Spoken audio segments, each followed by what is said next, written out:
Hello everyone. This is your host, Akhil Jabbar, and welcome back to another episode of SaaS District. In today's episode, we'll be talking about how to find your economic moat in a competitive SaaS market. Today, we have our special guest, Jeroen Corthout, joining us. Jeroen is the co-founder and CEO of Salesflare, which is a fast, powerful, and intuitive CRM for B2B SMBs focusing on improving prospect relations and sales. Salesflare has been featured on TechCrunch and Entrepreneur and has been named as one of the top CRMs on both Product Hunt and AppSumo. Prior to Salesflare, Jeroen founded Doctura, which is a medical personal journal that worked with tech startups and healthcare companies with new ways of doing business by fusing modern technology. He worked as a project manager and account manager for some of the leading health and life science companies in Europe, US, and China. Some of his work and expertise were focused on multi-channel promotion, diverse multi-channel campaigns, mobile sales apps, mobile strategy workshops, competitive analysis, innovative workshops, and many, many others. So welcome, Jeroen. Glad to have you on SaaS District today. Thank you. Glad to be here. Awesome. So, for those in our audience who are familiar with your background, can you share how you formulated that idea to start building your current product as an actual extension of a CRM, which I believe is how it initially started. Is that right?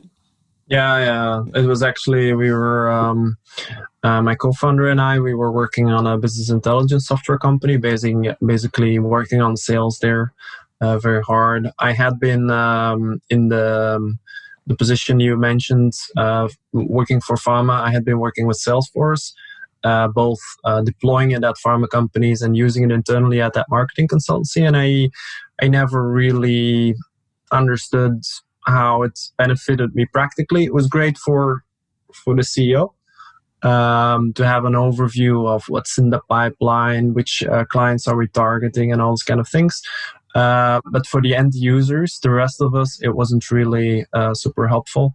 It was my first CRM, so I really tried. I thought this was this great thing that was going to solve everything. So I really tried everything. I made even tasks in Salesforce, which was probably one of the weirdest things. I mean, like these huge forms to make a task, comparing that to a tool like Wunderlist, where it was a nice thing I could scratch off and everything, a real to-do list. It became this very generic, weird thing that gave me notifications within Salesforce and not anywhere else. Mm-hmm. Down to that, I tried to use Salesforce to its fullest extent, but I gave up pretty quickly and started organizing myself outside of Salesforce, like almost everybody does, rendering the CRM sort of useless. And then when we started working on Explore Plus, which was the business intelligence software company, mm-hmm. getting the sales up to speed, we were looking at a better way to organize leads. Knew that Salesforce didn't work, looked at things like Zoho. In the end, started a Google Sheet because we figured it's better, it's easier than going through these complex systems that don't bring much value anyway. Mm-hmm. And then we figured that even in that Google Sheet, we were doing a lot of work and failing to do it.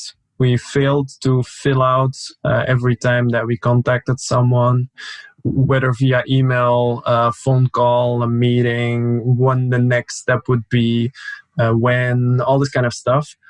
And we thought, actually, the things that we're doing here, that data is already somewhere. The fact that I emailed someone is in my mailbox. The fact that I had a meeting is in my calendar. The fact that I called someone is in my phone. When the last interaction was, we can perfectly track that if we just take all that data together. Plus, we had this tracking that we were setting up because we were selling to business intelligence software people, and it was very hard to know whether they were interested, whether they were reading our emails, clicking on stuff we sent, and all this kind of things. Very opaque, sort of. We didn't have a lot of view into the sales process. So with these two ideas together, we thought, that's something we could build, a CRM that sort of starts the other way around. Mm-hmm. Instead of requiring you to do a lot of data input to then get a little bit of value back, we're going to build something that doesn't require a lot of data inputs, that basically offers the data to you. And then based on that, also help the salesperson to follow up leads at the right time at scale. So, and Got it. that's what we do now. So, and initially, indeed, which was I think the actual question was we thought about making that a sales platform that works with Salesforce. Because we figured like there's so many companies using Salesforce, it doesn't really work for the salespeople. The idea of having a central CRM is good, but if it's all dependent on salespeople and they don't fill it out, then there's an issue. What if we make a sales platform that salespeople actually want to use and we synchronize that with Salesforce? And we went on the road with that and we tried to sell it to larger companies, but they recognize the issue, but they always got stuck on the solution. They were like, but then we have two systems and the synchronization is not going to go so well, and that's where it usually got stuck. And this was before Salesforce had their marketplace to integration, or was that not an option? No, Salesforce had their marketplace. It was just doubts in the about the whole synchronization aspect, that if you would have things in two places, Salesforce sells like you have everything in one place. And we said like we can put something next to it and it's going to sync with it. And people didn't really trust that. They didn't see that as a proper solution. So the thing we built and actually appealed to startups around us. We were in a startup community.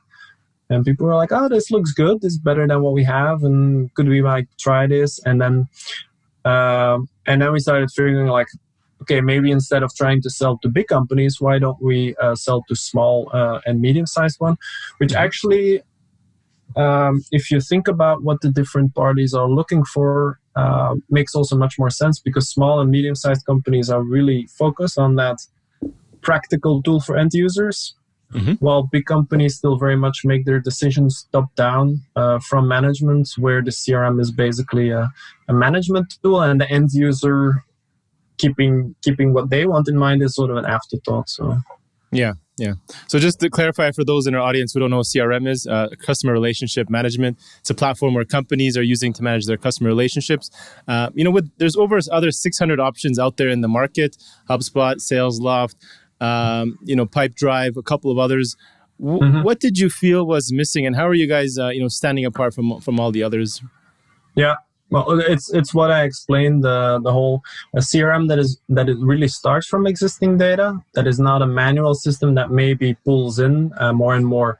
CRMs have starts. When we started, there was no email sync into CRM. So imagine a time where some CRMs would allow you to BCC an email into a CRM. Now we have come to a place where there's more and more synchronization of emails and meetings and all that into CRMs. But there's still no other CRMs I know of that really start from existing data and build up from there. So if in Salesflare, for instance, you create a company, you can search for it. You'll probably find it. You hit create. Then it will suggest you who you already know, because Salesforce already knows. You can just add them with clicking the check mark. Their email signature is there if they have sent you an email with a signature. Maybe you added some social data. The account also, there's maybe already some information. And the moment you just click OK, the timeline pulls in with the emails, the meetings, the calls you maybe placed on your Android phone. That's just there. Cool. And then from there, we do a whole lot of other things as well, like suggesting you when to follow up and things. That's something that these other parties that you mentioned don't really do. They start from the classic CRM model, which ours also looks like, but isn't. And then get in some data. They don't really make it super easy to input data. Really like radically rethinking that. Right, makes sense. So for CRM, right, you have your sales, you have your customer data that can be used to then you can monitor the processes, the sales performance, deal progression, customer relationships. But like you said, sometimes there's older, maybe people in the industry, whether in sales, marketings, or even managers, who maybe refuse to switch to a CRM, right? Instead, they prefer the old way, which you used, which was Excel, Google Sheets. What is the typical reason you're hearing of people not already using CRMs, and why should they? Why should they switch? Yeah. The typical reason is that people are working alone. Then they often don't feel a real big need to switch. So they'll start off with something like an Excel or a Google Sheet or something. Where usually the switch happens is when they hire a first salesperson. Then it's not just the founder of the company anymore that is working out of his homegrown system. Then you need something where you're going to start working in together. And more importantly also, they want to be able to follow up also what that salesperson does, because it's a huge leap of faith, basically having someone else to start selling a product. That's when people start looking for a CRM. In ours, then they find one where it's very easy to keep track of everything that happens because it gets in there automatically. But additionally, just the difference between a sheet, let's say, whether that's in Excel or in Google Sheets or in Airtable, or in Notion nowadays or whatever, or Trello, that also happens, is that the communication is also there. Sales is about more than just the customer details. Or the status of the deal or whatever, which in all these systems you can perfectly track. The link with your emails, with your meetings, with your phone calls, all these kind of things.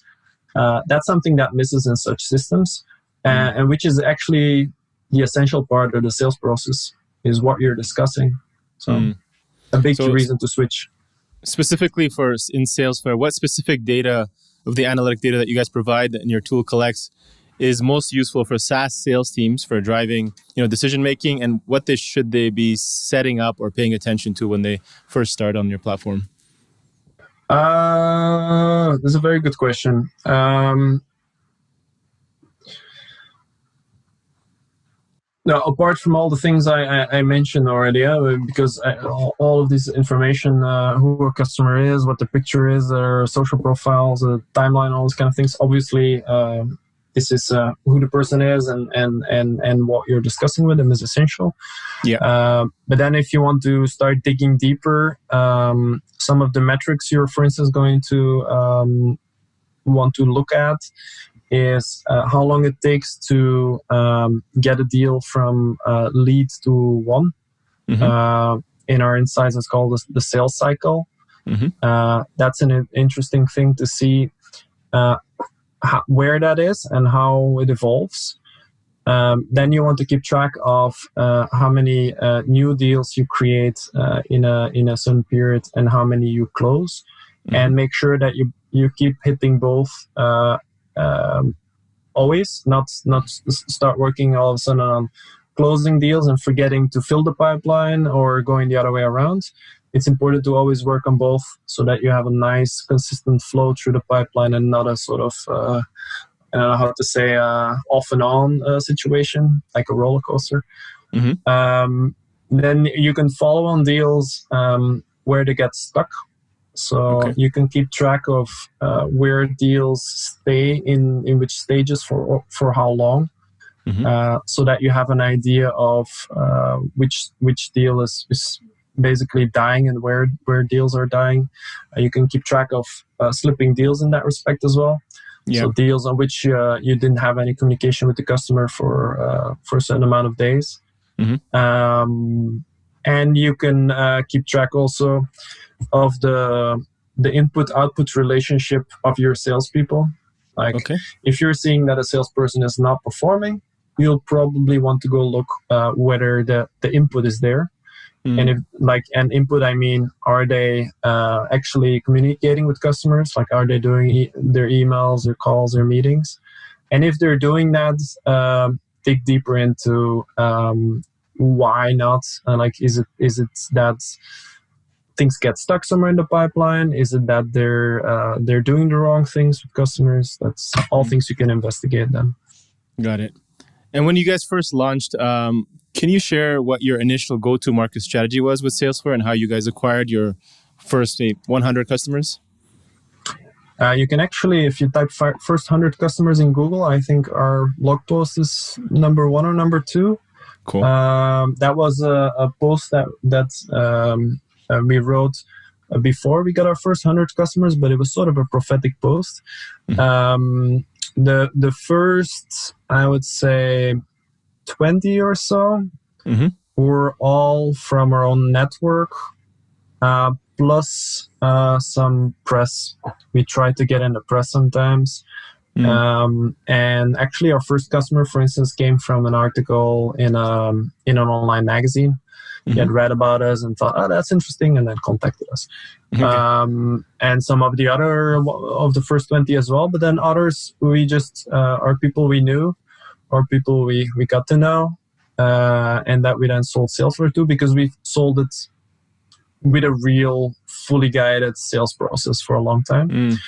Then I think around 30 or 40 customers, we launched on Product Hunt, which is, for people who don't know, it's the largest product community in the world, probably. A bit less active than it used to be, but still the best place to launch your product, I would say. We got a ton of trial signups when we did that. It was really, I think we very quickly doubled our amount of customers from there. Then we did an AppSumo launch also. We did a lifetime deal there. These things are 3 years ago, by the way, these two things. From which we got a lot of people using our software, who then also brought other customers. Would you say you got your 100 from AppSumo itself?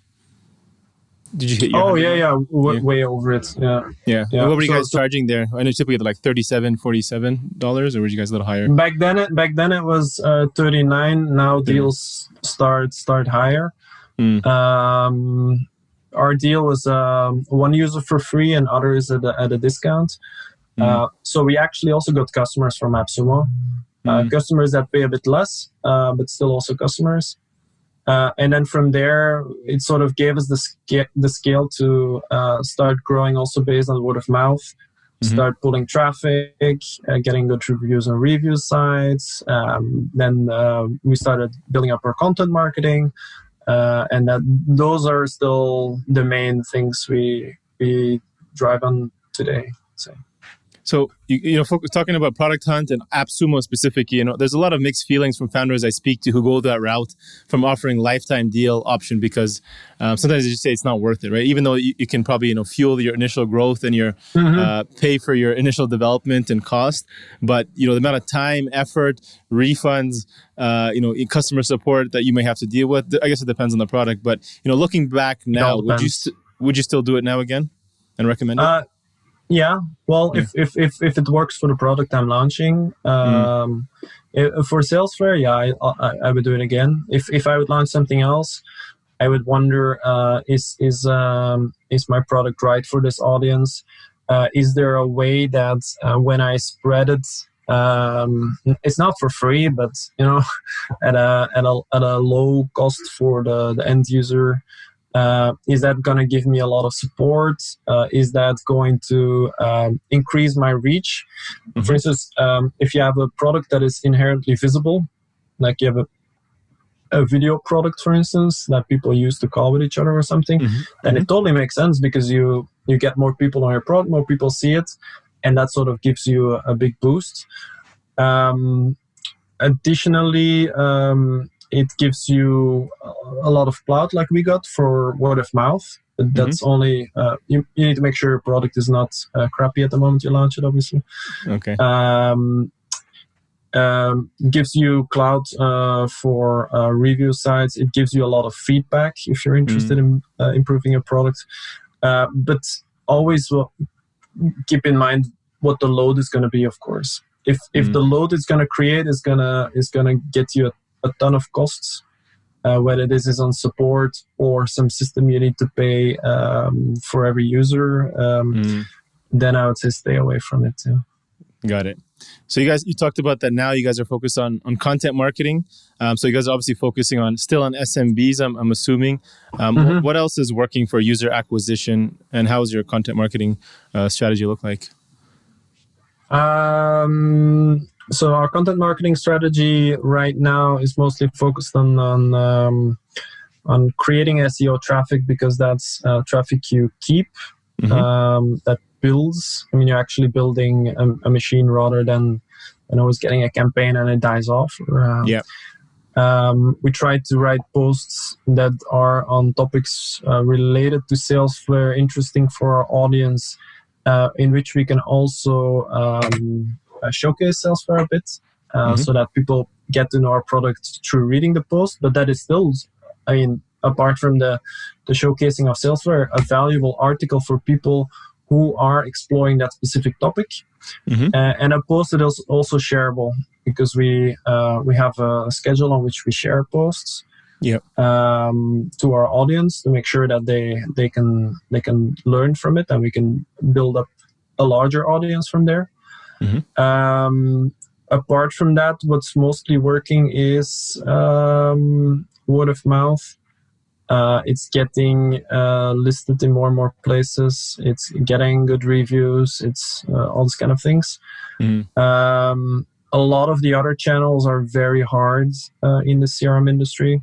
At least if you don't have the budgets of the biggest players, then it's very hard to outbid them. So we're really... PPC, right? Like, what's the cost per click on some of those? Probably $30, $40 a click, at least $25, $30, right? Often, yeah. If you go for the US markets, yeah.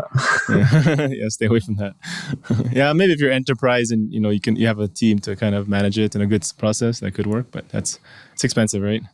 It's very expensive. It's very hard to outbid the bigger ones, especially when they have a strategy where they create much higher lifetime values by being super expensive or trying to upsell everywhere.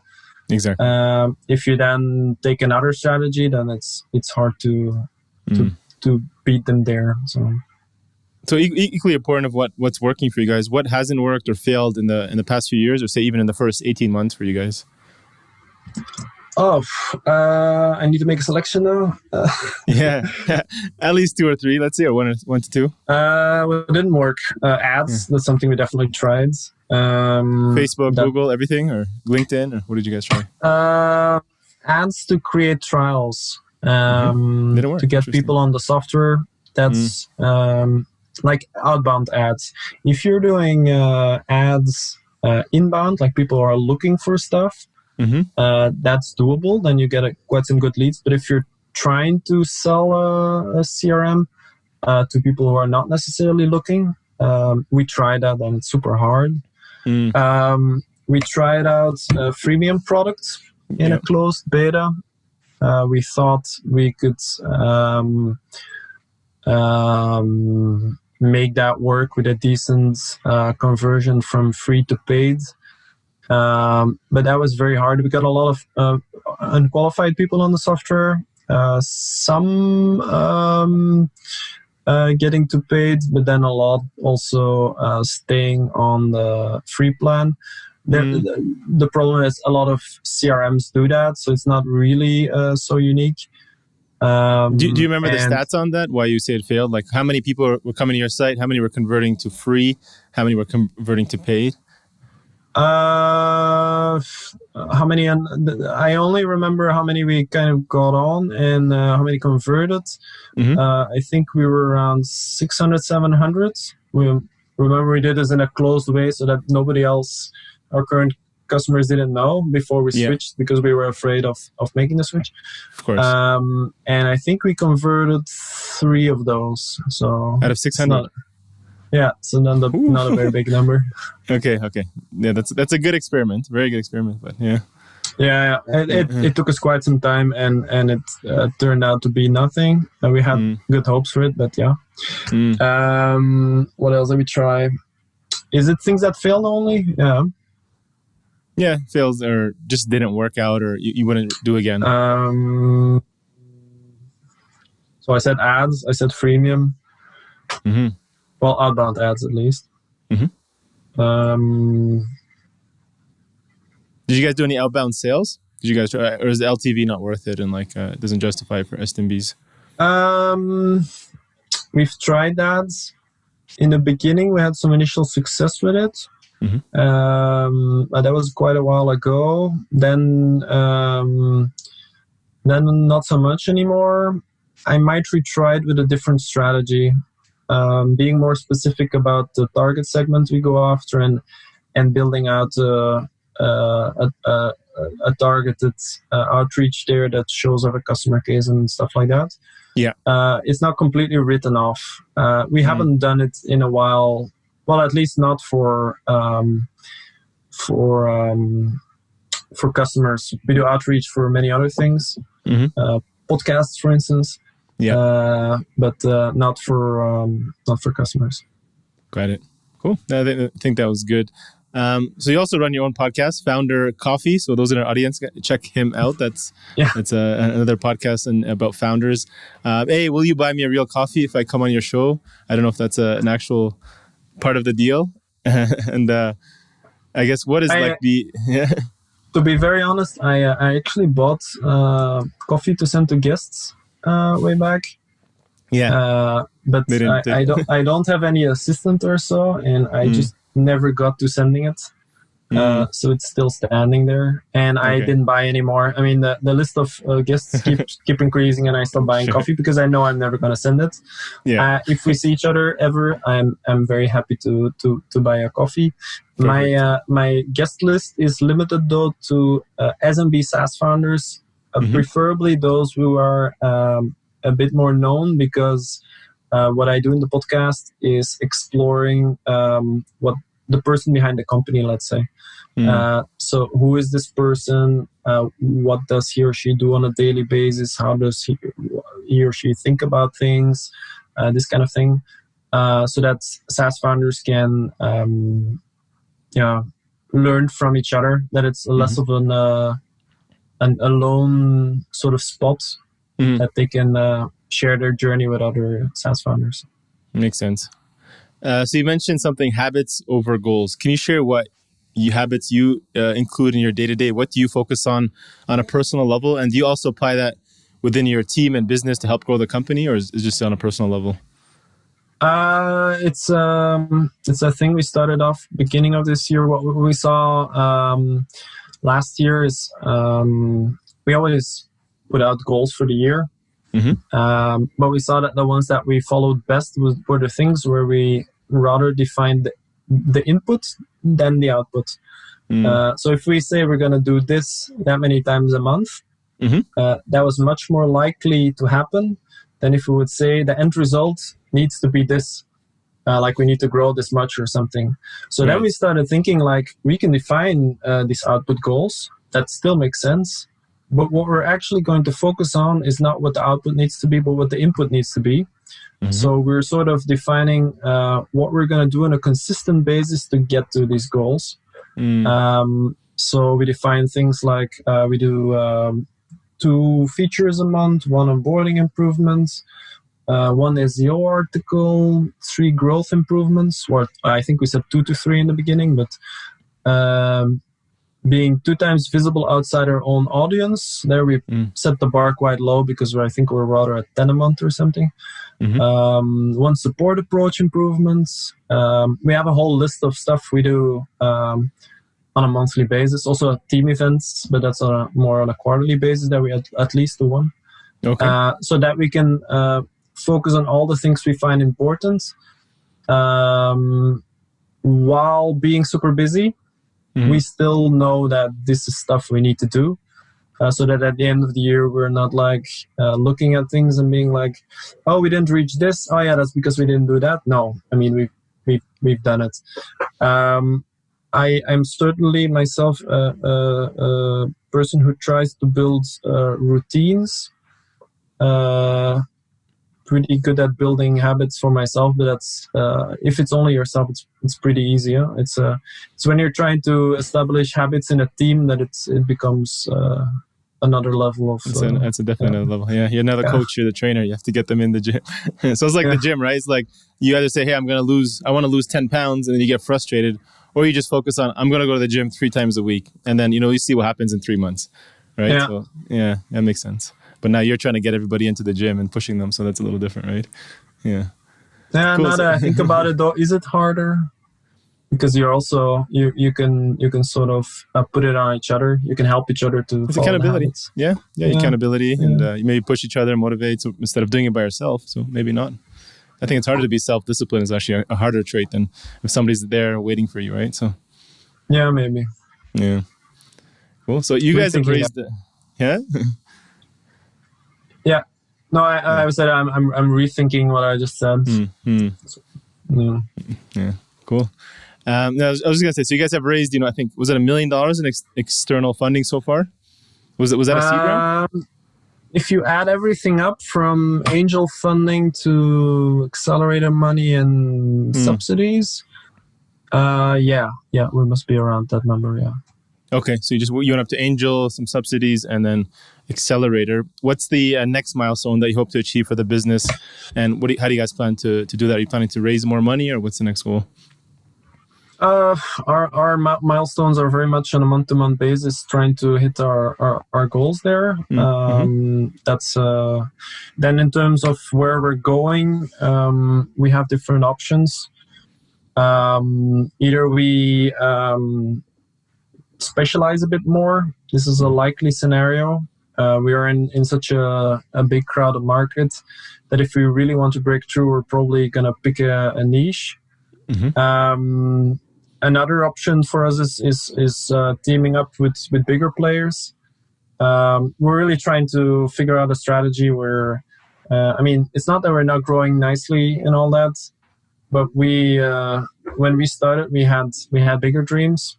We were going to beat the big players. So we're trying to find a strategy where we can grow quicker. And one of these two are the probable scenarios. So possible merger or partnership with another big brand is what you're thinking? Yeah, that or niching down, or a combination of both. Niching down meaning a specific industry, just focusing on them? Yeah.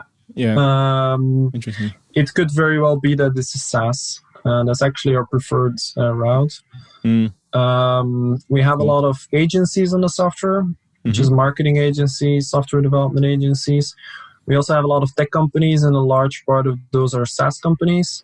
And we see the most value in building out more SaaS functionality. Yeah.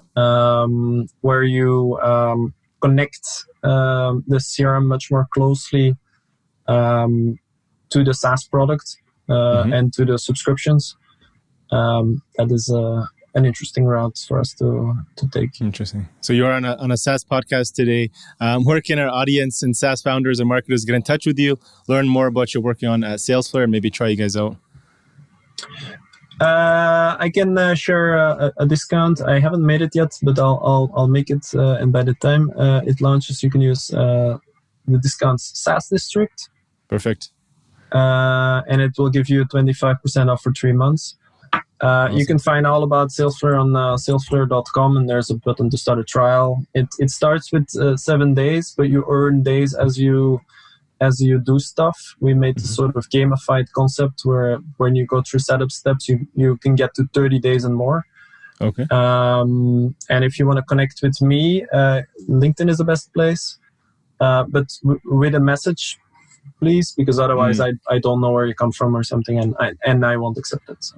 Awesome. All right. We'll add that to the show notes as well. So you'll get the discount, SaaS District, 25% off for 3 months. Thank you for that, Jeroen. Thank you for being here. It was great to hear your story. And thank you so much. It's great to be on. Thank you all for watching this episode and joining SaaS District today. Don't forget to like, subscribe, and hit the bell for future episodes where we interview top leaders in the SaaS industry. If you're a SaaS company looking to grow and unlock the true value of your business, get in touch with us at Horizon Capital, and myself or one of our consultants will provide a free assessment to help you get there and hit your goals. If you have any feedback or suggestions for this podcast, please comment down below and help us improve our content for you all. Thanks again, and see you on the next one.